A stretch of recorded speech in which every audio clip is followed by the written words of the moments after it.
Hey guys, welcome back to my channel. In this video, I'll talk about the recent scams that has been going on with Singapore visa. Now, as you know guys, countries like Singapore or UAE, Dubai that is, we as individuals cannot apply visas. We have to go through an authorized agent who can apply visa on behalf of us.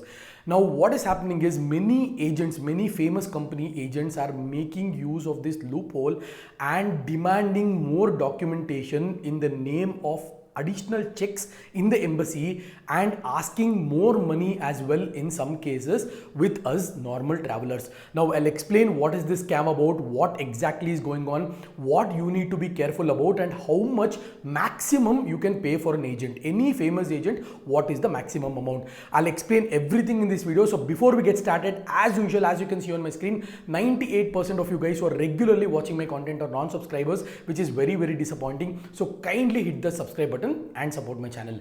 So guys, what's happening is, first of all, you know what is the documentation required for an Indian passport holder to visit Singapore. Now, as you can see on my screen, this is from the official ICA Singapore website. It clearly states that to apply for an entry visa for business or social visit, which is nothing but tourism, you will need the following documents.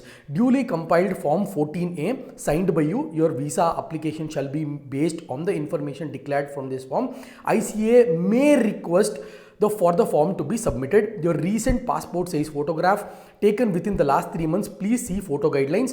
A photocopy of your passport. You have to produce your old passport and the current passport, valid for at least 6 months from the date of entry into Singapore. Additional supporting documents, example V39A PDF, letter of introduction of visa application, may be required on a case by case basis. Now, if you look at the 14A form, which I'm currently displaying on my screen, it will ask for your current hotel if you're not staying in your family or friends or relations place. So this is completely based on your application and your profile. Now generally they cannot ask you, okay, give me this and this documentation, because you saw the list of documents that is required. On top of this, based on additional documentation, you'll have to produce a return ticket. That is completely fine. If you're staying in your family or friend's place, you do not have to submit your hotel voucher. Please do remember that. So in general, if someone is asking you, agent is asking you, give me hotel bookings, you can straight away say, I'm staying in my friend's place, and provide his address in Singapore. Maybe they will ask his government ID of his Singapore, like if his PR ID or whatever ID that is holding in Singapore, you may have to submit that. But in general, they cannot ask you, give me hotel bookings if you're staying in your friend's or relation's place. Point number one. Point number two, I'll talk about the most important thing, that is the fee structure. Now, Singapore visa in INR is 1,900 rupees. Now, the platform fee or the processing fee, if you give to an agent, he can charge you up to 500 rupees. Up to 2,400 rupees you can pay, guys, no problem. Recently, one of my subscribers was scammed. He was asked 2,500 rupees upfront, and he was asked after like 5 to 10 days, he was called and asked, we may need additional amount because we'll have to fasten your process.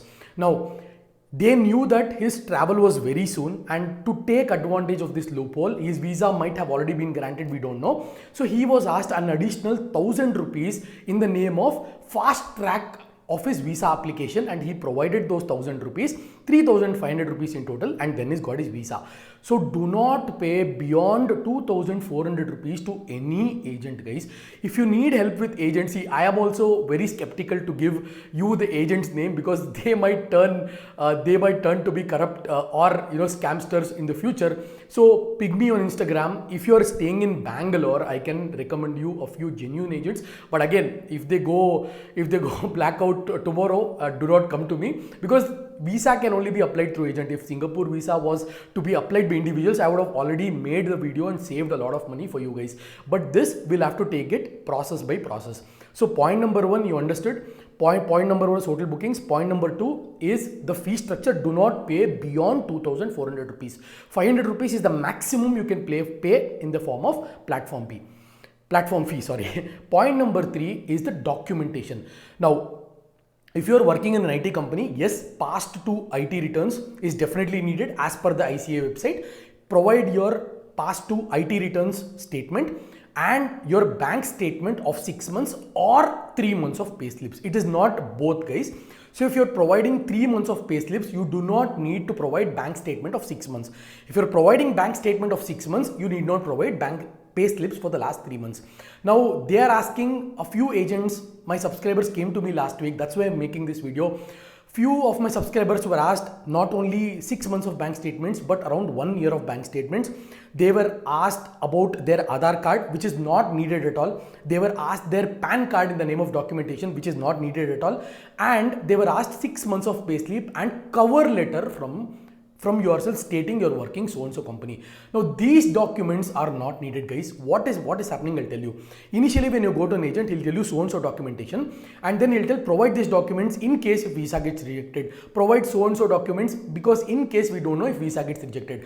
Guys, Singapore is the least of the countries you need to worry about in terms of visa rejections. Singapore has the highest visa acceptance rate for Indians unless your profile is too bad, or if agent has faked your profile in the name of other documents, then you will not get your visa. Singapore visa is not like Schengen visa. Singapore visa is not like US visa or UK visa. There is no rejections.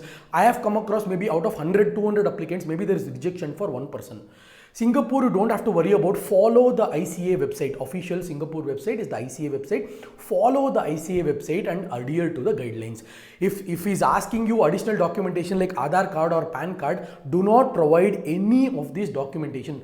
Get the checklist at the beginning, see the documentation, compare it with the ICA website, and then only provide all the documentation. Do not blindly provide the documentation that he's asking. I'll tell you what is happening, guys. So this you might have heard about MEA, that is Ministry of External Affairs, or the Government of India. Our Prime Minister stating in several videos that even the Aadhaar card, you will get a masked Aadhaar card. Now your Aadhaar card number should not be fully visible. Now as you know, PAN card and Aadhaar card will be linked to your bank accounts, and in case you provide all these documents, the agent calls you, sir, we need OTP for processing for Singapore application, and you give your OTP, whole of your bank account becomes zero. All your savings, everything, all your FDs, RDs, everything is gone in a fraction of a second. So be very, very careful, because this is a loophole, guys, because we cannot apply visa as individuals. We have to go to an agent, whether it's Dubai visa or Singapore visa, we don't have any control as individuals.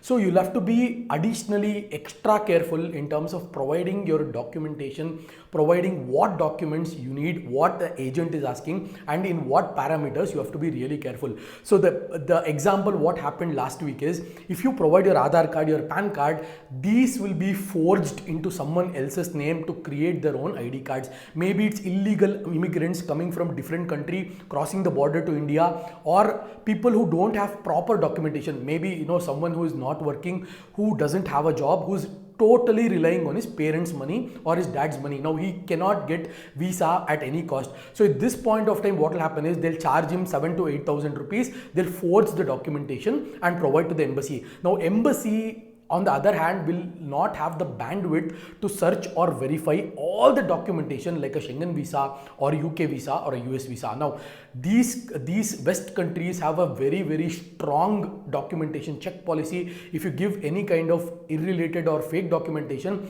you will be completely blacklisted out of the countries, and even the agency will be blacklisted. But for Singapore visa, hardly checks happen because India and Singapore are having huge relations, and Singapore is very close to India. We've been traveling to Singapore from the last 30 to 40 years. So be careful of the documentation. Do not pay extra fee. If he calls and tells you, sir, your passport, one more main disadvantage with this loophole is you'll have to submit your passport when it comes to Singapore visa. When it comes to UAE visa, at least you don't have to submit your passport.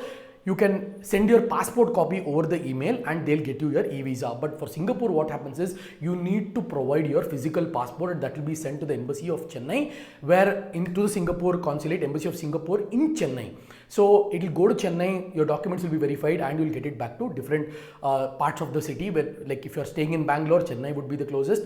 So that is the problem. So if they say passport, you've already given the passport, you're very scared. Now if you don't give additional documentation, you don't know whether you get your passport. So always take the bill, always take the receipt from the agent, and be careful. Do not give Aadhaar card, PAN card, more than 1 year of bank statement, more than 3 years of IT returns.